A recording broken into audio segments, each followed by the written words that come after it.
TradingView Replay Paper Trading, how to practice trading with bar replay in this video. I am going to show you how to use TradingView Replay for paper trading and explain the difference between paper trading and replay trading.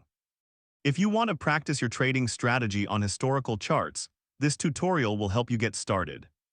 First, it's important to understand that replay trading and paper trading are two different features in TradingView. Paper trading lets you place simulated trades using virtual money in live market conditions.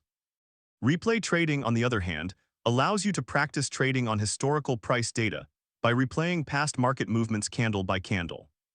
It is designed specifically for strategy testing and learning from historical charts. To begin, open TradingView and select the chart you want to practice on. Next, click the bar replay button at the top of the chart. It looks like a rewind icon. Then click on any historical candle to choose where you want the replay to begin. Once you've selected the starting point, press the play button to start replaying the market. You can also adjust the replay speed or move forward one candle at a time. While the replay is running, you can place simulated trades directly within replay trading.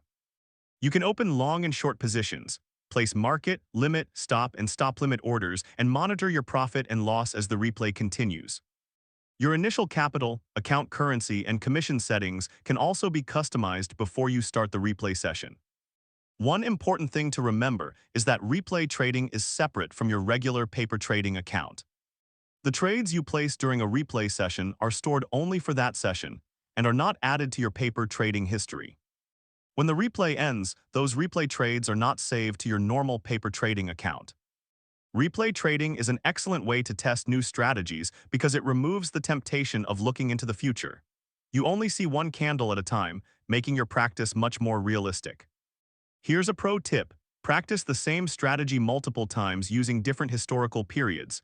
Test it during trending markets, sideways markets, and highly volatile conditions. This will help you understand where your strategy performs well and where it needs improvement. And that's how you can use TradingView Replay Trading to practice your trading skills on historical market data. Although it's different from the standard paper trading account, it's one of the best tools for improving your decision-making without risking real money. If you found this tutorial helpful, don't forget to like this video, subscribe to the channel for more TradingView tutorials, and let me know in the comments what topic you'd like to learn next.